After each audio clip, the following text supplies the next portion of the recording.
Okay po, ang daming may ganitong problema. Kasama ako dito. May heartburn. O, laging problema ko yan. Gastric reflux. Pag kumain, nangangasim. Diba? GERD. Yan ang mga gastric reflux disease. Acidic. Maasim. Yung iba naman, may gastritis. May gasgas na yung sikmura. Lagi na mahapdi sikmura. At yung iba, yung mas malala, ulcer. Pag sinabing ulcer, parang may uka na yung stomach lining, yan ang medyo mas delikado, pwedeng dumugo. Sinisilip pa nga yan gastroscopy.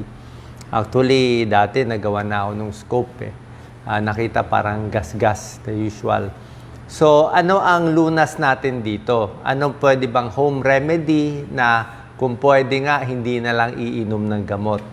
Pero syempre, ang disclaimer ko, punta kayo sa doktor nyo, gastroenterologist. Yung sa akin, home remedy lang. Kasi para sa akin, na-try ko na rin yung gamot Like sa mga heartburn, sa mga acidic. Usually yung gamot, sandali lang epekto, tsaka hindi rin ganun kaganda yung epekto sa akin. Parang nandun pa rin yung sintomas.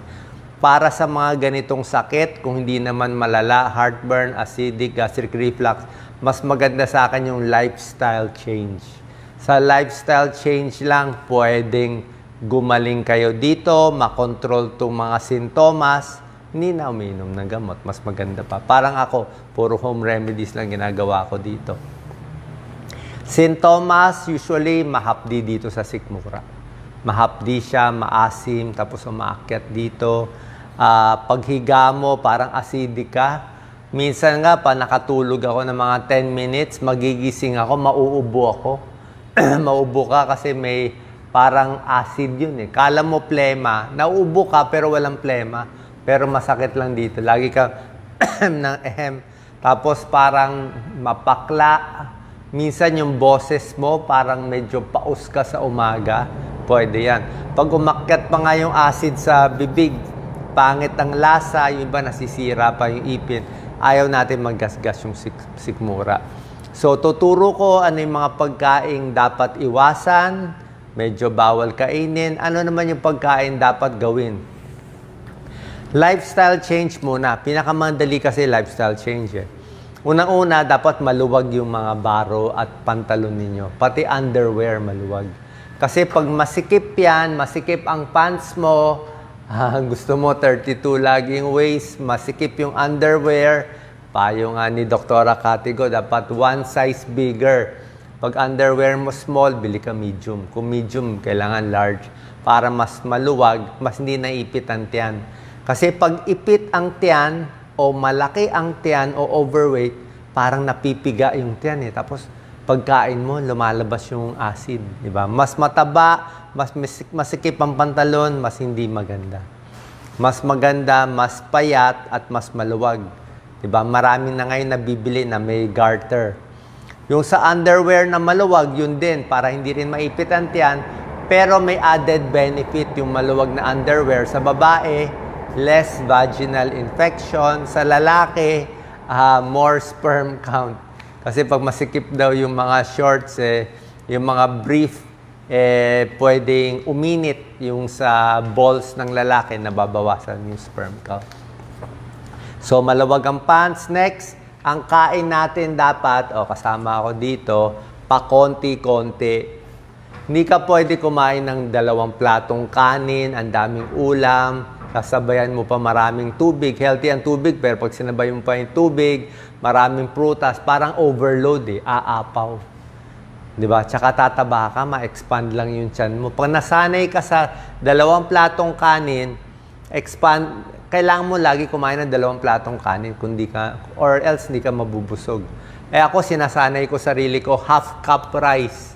So, half cup rice, tapos yung ulam medyo marami-rami. Pag nasanay yung tiyan mo sa konting pagkain, lagi ka na mabilis mabusog. So, konti lang kainin mo, busog ka na. Pag kumain ako 1 cup ng rice, parang bondat na bondat. Kasi nga, yung tiyan mo parang lumiliit Nasasanay na siya sa mas konting pagkain. Yan din sa GERD, yan din sa nagpapapayat. So, pag konti kinakain mo, mas di aapaw yan. Tapos, bagong kain, bawal humiga. Di ba? Lalo na sa gabi, pag matutulog ka, alas 10 ng gabi ang tulog mo, hindi ka na pwede kumain ng 9 p.m. o 8 p.m. 2 hours lang yun eh. Ang kain ko nga, mga 6 eh. 6 p.m. pinakamatagal kain ko, tapos tulog ko 10. Ako nga, 4 hours before sleeping, wala nang laman ng tiyan.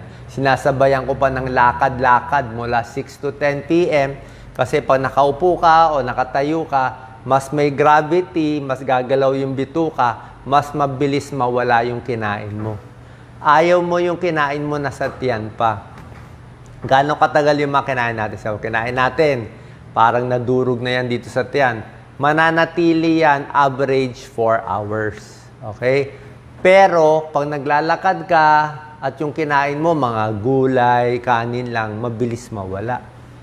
Di ba? Pero pag kinain mo, oily, chicharon bulaklak, chicharon, fast food, lechon, taba, o mga fried chicken, french fries na oily. Pag oily ang kinain mo, hindi lang 4 hours. Matagal manatili sa tiyan yung oily foods. Kaya mas mabilis ka ma-heartburn. Okay? So, yan ang mga tips. Huwag agad hihiga. Small meals, relax lang pagkain, wala masyadong iniisip. Tapos, tsaka dapat tubig pala ng tubig. Ako, every 15 to 30 minutes, konting lagok ng tubig kasi yung acid umakyat eh. Lumuluwag yung sphincter natin. Meron tayo parang isang sphincter dito, lower esophageal sphincter. Pag lumuwag yan, siguro tumatanda, lumuluwag, mas umakyat yung kinain. Kaya lagi ako minom ng tubig, tubig lang, hindi soft drinks, hindi kape, para lang mahugasan yung acid dito. Maraming singers hindi na makabirit. Tingnan mo, I think sila mismo mga sikat na singer, post nila social media. Hindi na sila makabirit kasi may GERD sila. Yung mga singers natin, tingnan nyo, marami sa kanila, habi yan, hindi na ako nagko-concert nag-GERD na ako. Nasira na yung vocal cords ko. Yan din kasi ang problema. So, ano yung mga pagkaing iiwasan muna natin bago doon sa mga kakainin? Sa iiwasan, number 1, alak. Alak kasi nakaka-irritate ng tiyan. Lalo na walang laman ng tiyan, inom ka ng alak. Hard drinks, nako baka mabutas ang tiyan mo. Tataba ka pa. Oh, di ba? So, hindi po maganda to. Number 2, ito medyo controversial, kape. Okay, pwede ba ang kape? Bawal ba ang kape? Actually, sa pag-aaral, ang kape medyo acidic eh. Nagkokos ng acid. Pero depende sa inyo. Kung yung kape nyo naman malabnaw lang, like si Doc Lisa, kung magkape, sobra labnaw. Diba? So, kung malabnaw lang siya, black coffee lang siya, sa tingin ko wala namang kaso. Pero kung matapang yung kape mo masyado, baka lang magtaas yung acid production. So, tansyahin nyo. Kung feeling nyo sa kape, hindi okay, di wag na lang. Diba? Number 3, ito, kinakain ko minsan sa gabi, chocolate. Di ba, mahilig kayo sa chocolate. Pero maliit lang kinakain ko. Napapansin ko, pag kumain ako ng chocolate, kahit dark chocolate pa siya, parang acidic sa gabi. Oh, parang acidic siya eh. Oh, tapos may pag-aaral nga, chocolate can increase stomach acid production. Nagtitrigger pa siya ng reflux symptoms. So, nasa sa inyo. Siguro, yung mga alanganin na pagkain, itong mga kape, itong mga chocolate, yung mga yan, mamaya, kukwento ko pa yung mga iba, wag na lang sa gabi. Kasi gabi, hihiga ka na eh. Hindi ka makakatulog, ma-insomnia ka. Gusto mo, kainin mo tanghali o kape sa umaga. At least, nakaupo ka, medyo makokontrol mo yung reflux mo. Or pag nagkape ka, sabayan mo sa basong tubig. May mga karne na very oily, na nakaka-GERD, nakaka-acidic din. Anong mga oily foods? Oily meat, di ba? Yung mga pepperoni, alam niyo, mga pepperoni sa pizza, maraming mantika, matataba na karne, di ba? O hotdog, nasa sa inyo. Kung, basta itong mga seasoned, processed meat, diba? Yung mga salami, mga ham, oily, minsan nakaka-GERD. Isa pa, yung mga dressing, yung mga ranch dressing, yung mga oily dressing, yung mga yung gravy na maraming mantika. May mga gravy na mamantika, medyo mas masakit sa tiyan eh. Okay? Salad dressing na oily. So, timplahin nyo. Next na bawal o dapat iwasan, very spicy foods. 'Di ba? Sili. 'Di ba? Sili healthy pero yung talagang chili, black pepper, 'di ba? Yung sobrang anghang, 'di ba? Mahapdi yan, 'di ba? Pagkain mo pa lang. Actually, 'di ba, may mga chili na challenge yung kinakain nila. May na-hospital yung kakain ng maraming sili, sasabayan ng tubig, napapaso to, gas-gas to. Kasi meron siyang panggas-gas na component, yung capsaicin. Capsaicin, matapang yun eh. So, yung mga may ulcer na, iwas tayo sa sobrang anghang. Okay, ako kumakain ako ng maanghang konti, sa paksiw, gusto ko, may tanim akong sili dito. Pero sa tanghali. Tsaka yung tanim namin maganda. Pag bata pa yung sili mo, hindi siya maanghang. Bata pa. Pero pag matanda na yung tanim mo, umaanghang siya. So, pinipili ko yung bata pa. Tsaka yung green siya. Salty foods, iwas din. Kasi isang cause ng ulcer, itong Helicobacter pylori. Isip niya ulcer yan, di ba? Hindi ka kumakain, stress ka. Pero ayon sa pag-aaral, kung may uka na yung tiyan, isang cause nito ay may bacteria sa tiyan. Ang pangalan ng bacteria, Helicobacter pylori.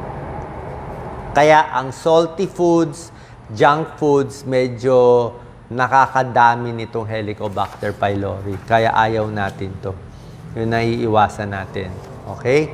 So, yan yung mga iiwasang pagkain, spicy, chocolate, at mga oily foods, mga alcohol, at iba pa. Ano naman ngayon yung pagkaing lunas, na itong lunas ko talaga, na pwede nga walang gamot para sa akin eh. So, para sa akin, ang lunas ko talaga, tubig. Di ba? Tubig, hot water lang, mahapdi ang tiyan. Pero ang tubig ko, hindi yung 2 basong inom konti lang. Mga 3-4 na lagok sa isang baso, siguro 1/4 lang. Konti lang. O hot water lang, tapos mamaya pahinga na. After 15 minutes, hot water na naman, konti, ayan. Para lang mahugasan yung tiyan natin. Yan ang maganda. Para yung acid lang, malinis lang siya. Kasi acid yan matindi ang hydrochloric acid. So ano to mga pag-aaral? Bukod sa tubig, pwede daw cabbage, repolyo. Or yung mga cabbage juice, mga vegetable juice, di ba? Minsan may nagbebenta niyan. Cabbage juice, pipino juice. Kasi ang gulay, maganda sa may satyan. Bakit maganda ang gulay? Unang-una, hindi acidic ang gulay. Ang maganda sa gulay, mataas ang fiber. Di ba? Ang fiber gulay, di ba? Parang maraming fiber. Gustong-gusto ng tiyan. Kasi pag maraming fiber, maganda ang galaw sa... Kumbaga sa may volume May volume, di ba? Kumain ka ng kangkong, 2 tasa. May volume yan di ba? Maraming fiber yan. Tuloy-tuloy yan. Pag dumumi ka, tuloy-tuloy ang traffic, lalabas. Pero pag kinain mo 2-4 na pork chop, hindi ka naggulay, ang mangyayari sa pork chop, pag nakain mo, titigas siya. Titigas. Walang fiber, konti lang fiber. So, pagkain mo nito, pagdating sa dumi, ang tigas. Kaya paglabas sa puwet natin, almoranas ang labas, di ba? Ang hapdi, ang laki, di ba? So, pero kung maraming gulay, kita mo, ang dumi mo, green. May fiber ka pa makikita. So, cabbage, repolyo, maganda. Broccoli, yan mga cauliflower, diba? Kangkong, okra, pwede rin. Maganda okra. Okra, maganda sa tiyan. Yung malapot na malauhog, maganda yan. Mucilage ang tawag dun sa okra, maganda rin yun. Another pagkain, another makakatulong sa hyperacidity, GERD at ulcer ay probiotics. Ang probiotics, isang supplement siya. Hindi ko ini-endorse. Wala naman akong brand na ini-endorse. Pero probiotic, ang daming klase. Ito yung mga good bacteria. Pero itong good bacteria, not enough yung nasa Yakult, o nasa yogurt, okay lang gusto nyo uminom. Hindi ko in-endorse, matamis kasi. Yakult, matamis. Pero meron siyang good bacteria. Pero itong probiotic supplement, million at billion ang laman. Merong mga 1 billion, 5 billion. Mahal lang to. Actually, uminom ako nito dati. Kaya lang mahal. So, probiotics, i-check nyo sa doktor nyo, i-check nyo sa research nyo. Maraming pag-aaral ang probiotics. Supplement, maganda sa tiyan. Okay? May problema sa irritable bowel, may ulcer. Kasi good bacteria ang nilalagay niya panlaban sa bad bacteria. Merong pagkain na parang probiotic, yung mga kimchi, kailangan maanghang naman to. Diba? Mga fermented, yung mga kefir, pero wala tayo nito eh. Oo. Yogurt, pwede din, pero medyo matamis ang yogurt. Yogurt natin kasi flavored yogurt na eh. Baka tumaba tayo.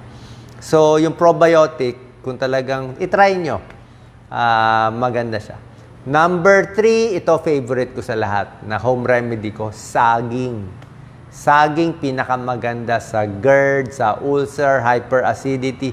Pero hindi isang buong saging, kalahati lang.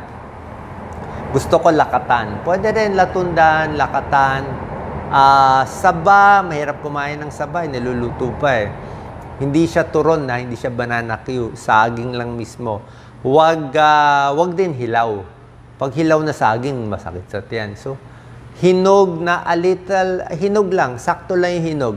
Ang saging, meron siyang flavonoid, antioxidant, leucocyanidin. Ang pangalan nito, pinapadami niya yung mucus production.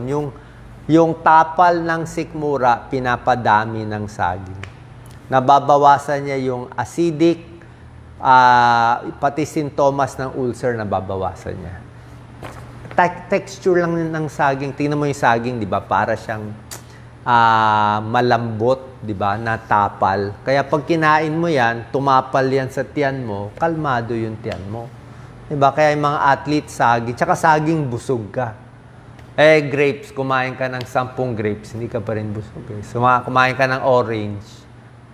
Pwede. Kumain ka ng pakwan. Pakwan, parang tubig lang, di ba? Pero pag saging ang kinain mo, parang parang lugaw. So, tatapal yan sa tiyan, kalmado ang tiyan. Kaya lagi ako may saging. Bago, pag nagising ako madaling araw, nagutom ako, saging agad. Marami nga mga pag-aaral na pinapakita nila. How to treat stomach ulcer with naturally with bananas. Number 4, chamomile tea. Chamomile tea, napakaganda. Okay? Lagi ako may chamomile tea, kahit anong supermarket. Chamomile, bawas stress, bawas anxiety, tsaka pag mainit to, bawas spasm. Bawal din pala malamig. Okay? Subukan nyo, minom kayo ng sobrang lamig na tubig. Tapos, masakit ang tiyan mo, tingnan mo.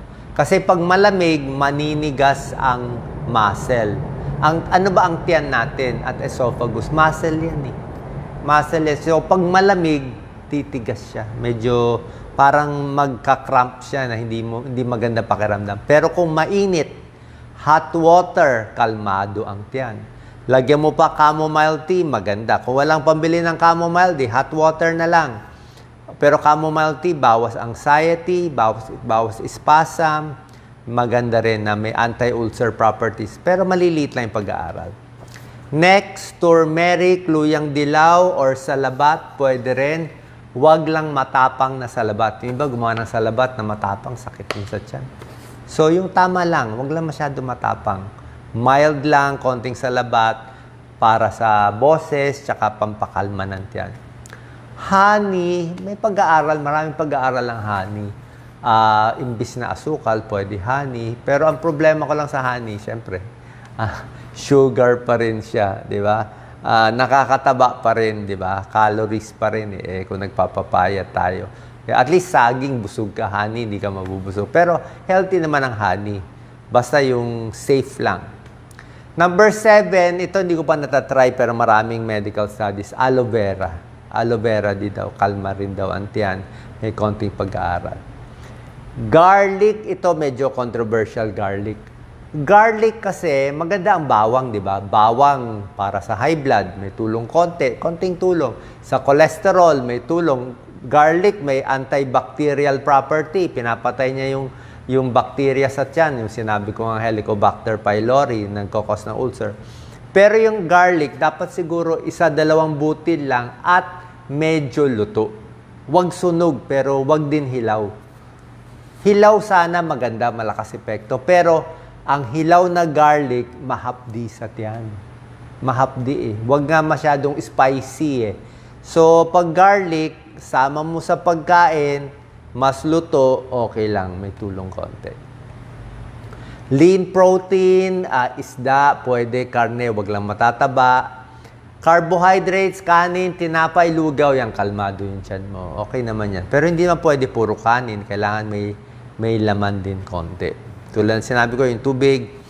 And lastly, yung gatas. Okay? Controversial yung gatas. Dati, lumang panahon, pinapainom ng gatas, di ba? Bago matulog, warm milk. Pwede siguro sa bata, gatas. Yung iba, pag gatas, kalmado yung tiyan. Pero sa akin, hindi ako pwede ng gatas. Eh. May lactose intolerance ako. Pag naggatas ako, ma-LBM talaga ako. O, kaya pag kayo nagagatas na kahit yung mga ice cream, di ako pwede dyan. Merong konting pag-aaral yung gatas ngayon, more doon sa iiwasan. Kasi nakita nila yung gatas, nakakataas din daw ng acid production. Pero, depende sa inyo. Depende sa inyo. Sabi nga ng isang magaling na gastroenterologist, sila pupuntahan nyo, ang tiyan daw natin ay as tolerated. Yan ang magandang advice niya eh. Dr. Venancio Gloria, pagkilala niyo, Manila Doctors Hospital, gastro. Sabi niya, ang tiyan natin as tolerated. Ibig sabihin, kung kaya ng tiyan mo, matibay ang tiyan mo, sige, tolerate, kaya kainin, yan ang hilig mo. Pero itong mga payo natin, for the general population. Sa akin, yan ang mga ayaw ko, gatas, chips, taco chips, hindi ako mga tortilla, nako, makulutyan ko dyan. Junk food, hindi ako pwede dyan. Diba? So, depende yan sa inyo. So, pag tingin nyo okay naman sa inyo itong pagkain, di mas itry nyo. Pero yun na nga payo natin, saging, mas nakaka-relax, mga gulay, pwede yan, probiotics, chamomile tea, tapos yung mga carbohydrates, saka less fatty meat. Okay? Share po natin sa ating kababayan. Kailan pupunta sa doktor? Pupunta sa doktor pag sobrang nasakit ang tiyan. Or kung ang dumi mo maitim, parang dinuguan. Pag ang dumi mo itim, parang dinuguan, may dugo yun galing sa sikmura. Okay? Pag ang dumi maitim, ibig sabihin yung dugo galing sa sikmura, yung dugo nag-mix sa acid ng itim. Pag ang dumi mo, may pulang dugo, fresh blood, usually hindi galing sa sikmura. Ano yun? Maka-almoranas o sa colon. Papacheck din tayo sa colon. So, yun mga symptoms. Maitim, o baka maraming dugo, kailangan magpacheck. O pag suka, meron ba? Sumusuka, may dugo eh. O may ulcer na bleeding ulcer o anemic. Pero birang-bira lang naman to. With this home remedies, sa tingin ko, for 99% ng kababayan natin nakikinig ngayon, pwede naman gumaling dito. Yung mga gamot sa ulcer, okay ba? Hindi. Okay naman kung gusto nyo inumin. Pero sa akin, na-try ko na lahat to. Yung mga ranitidine, omeprazole, esomeprazole. Maiinom mo lang yan mga 1 week, 2 weeks maximum. Hindi mo naman maiinom ng 1 taon. Hindi rin maganda kung 1 taon. Hindi rin maganda. So, if ever, 1 week, 2 weeks, nireseta ng doktor, tapos dito na tayo sa home remedies. Kasi itong home remedies natin, walang side effect at pwede siya pang habang buhay. Salamat po. Share po natin.